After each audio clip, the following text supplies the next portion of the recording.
berdoa. Atau kalau mau ditunjuk dirinya berdoa, dia tidak datang dalam kebaktian ibadah maupun di tengah-tengah persekutuan. Nah, maka itu banyak orang menghindari tugas dalam berdoa.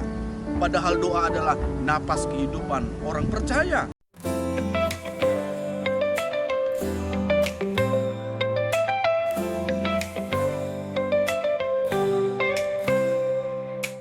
Selamat datang kehidupan, selamat belajar di sini. Beribu pasar ibu hebat mengukir mimpi-mimpi. Salam, kita bertemu kembali dalam renungan kita pada pagi hari ini. Dan sebelum kita mendengarkan firman Tuhan, mari kita bersatu dalam doa. Damai sejahtera Allah yang melampaui segala akal, kiranya memenuhi hati dan pikiran dalam Kristus Yesus Tuhan kita. Amin. Salam, selamat pagi. Firman Tuhan yang menjadi pedoman kita pada pagi ini tertulis di dalam Ibrani 4 ayat 16. Sebab itu, marilah kita dengan penuh keberanian menghampiri tahta kasih karunia, supaya kita menerima rahmat dan menemukan kasih karunia untuk mendapat pertolongan kita pada waktunya. Demikian pembacaan firman Tuhan. Berbahagialah orang yang mendengar firman Tuhan serta memeliharanya. Amin. Terima kasih pembacaan firman Tuhan yang telah disampaikan oleh Nyonya Utahaya Guru Penggalian. Yang menjadi pertanyaan saya, dari panjang dan lamanya perkembangan agama, mengapa ada saja orang yang tidak berani untuk berdoa kepada Allah? Demikian pertanyaan kami. Terima kasih amat. Saudaraku yang terkasih dalam nama Tuhan Yesus Kristus, kita sudah dengarkan firman Tuhan tadi. Demikian juga dengan pertanyaan yang mempertajam dari firman Tuhan yang akan kita dengarkan pada saat ini. Dan kita melihat bahwa ada ternyata orang-orang pada zaman purba dulu, pada zaman dahulu, mereka begitu rindu datang kepada Tuhan, tapi tidak berani menghampiri tahta kasih karunia Allah. Mengapa demikian? Itu pasti terjadi. Kerinduan dan niat besar, tapi tidak kesampaian dikarenakan dosa.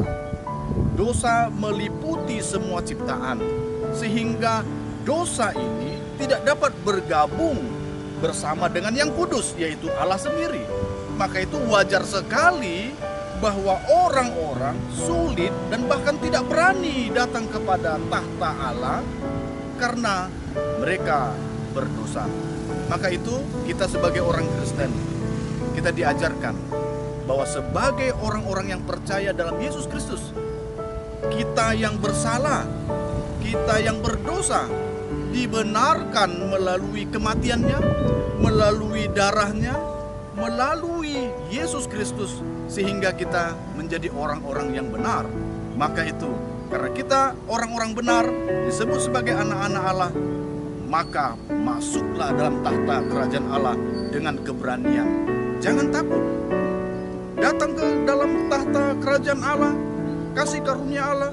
Kiranya kita datang dalam doa-doa kita. Adakah dari antara kita yang tidak ingin berdoa kepada Allah? Adakah dari antara kita yang takut dalam berdoa? Kalau berdoa maka disuruh istrinya yang berdoa. Kalau ditunjuk dirinya berdoa, disuruh anaknya berdoa. Atau kalau mau ditunjuk dirinya berdoa, dia tidak datang dalam kebaktian ibadah maupun di tengah-tengah persekutuan. Nah, maka itu banyak orang menghindari tugas dalam berdoa. Padahal doa adalah napas kehidupan orang percaya, orang Kristen.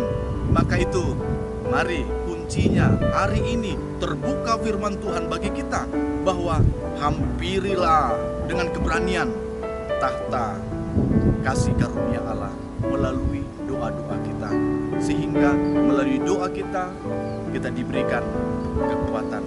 Jangan lupa berdoa dalam kehidupan kita, saudaraku yang terkasih dalam nama Tuhan Yesus Kristus. Bangun pagi berdoa, makan berdoa, iya. Kemudian sebelum tidur juga berdoa. 3 hal ini kita lakukan luar biasa, apalagi ketika melakukan aktivitas kita berdoa, ketika kita melakukan satu keputusan, kita memohon kepada Tuhan supaya diberikan hikmat. Itu sangat super luar biasa dalam kehidupan kita. Maka oleh karena itu, hiduplah di dalam doa kita. Banyak orang bertanya, apakah doa kita itu didengar oleh Allah, sedangkan Allah itu jauh? Saudaraku yang terkasih dalam nama Tuhan Yesus Kristus, banyak orang berpikir bahwa Allah itu jauh, dan bahkan saking jauhnya dia berada di langit, bahkan ada langit yang ketujuh, bahkan banyak langit di sana, sehingga kita bersuara tak terdengar. Itu pemahaman dunia. Tapi yang kita pahami adalah Allah itu Immanuel. Dia beserta dengan kita, dia hidup bersama dengan kita. Ketika kita berbicara, ketika kita berdoa, dia dengar setiap doa-doa kita. Tahukah kita apa kepanjangan dari doa itu? Doa, D-O-A. Kepanjangannya adalah didengar oleh Allah. Iya, didengar oleh Allah. Maka itu ketika kita mau berdoa, kita jiwai, kita imani, kita percayai, kita yakini didengar oleh Allah. Betul. Ketika kita berdoa yang seperti itu, maka kita akan berani datang kepada Allah, menyampaikan keluhan kita, menyampaikan pergumulan kita, menyampaikan setiap isi hati kita yang begitu dalam kepada Tuhan dengan penuh keberanian. Sebab apa? Sebab kita bukan orang luar, sebab kita bukan orang asing. Kita anak-anak Allah yang senantiasa datang kepada Allah, mengadu, berbicara, memohon pertolongan, sehingga apapun yang kita doakan, kita yakin didengar olehnya.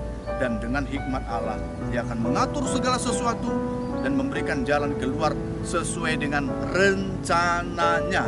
Ingat, rencananya. Maka itu setelah berdoa, mungkin yang Tuhan akan tunjukkan bukan sesuai dengan yang kita pikirkan, tapi sesuai dengan apa rencana Tuhan. Tahukah kita mana yang lebih baik, rencana manusia atau rencana Allah? Kalau rencana manusia itu kecil, kalau rencana manusia itu egois, tapi rencana Allah adalah rencana Allah yang besar, universal, bertautan dengan banyak orang di seluruh dunia. Maka itu pasti lebih besar, lebih dahsyat. Jalani rencana Tuhan meskipun tak sesuai dengan rencana kita. Doa kita didengar olehnya dan akan dikabulkan sesuai dengan rencananya. Dan yakinlah ketika kita pahami itu, kita memperoleh penghiburan, kekuatan, menjalani hari-hari dan kehidupan kita.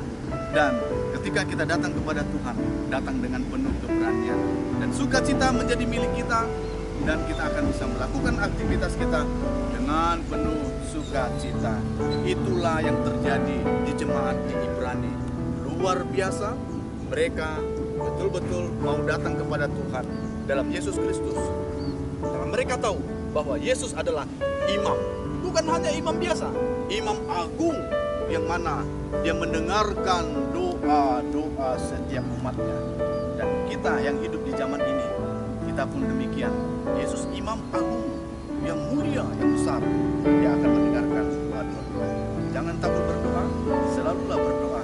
Dan ingat, dalam doa kita selalu berbahagia. Tuhan Yesus memberkati kita semua. Amin.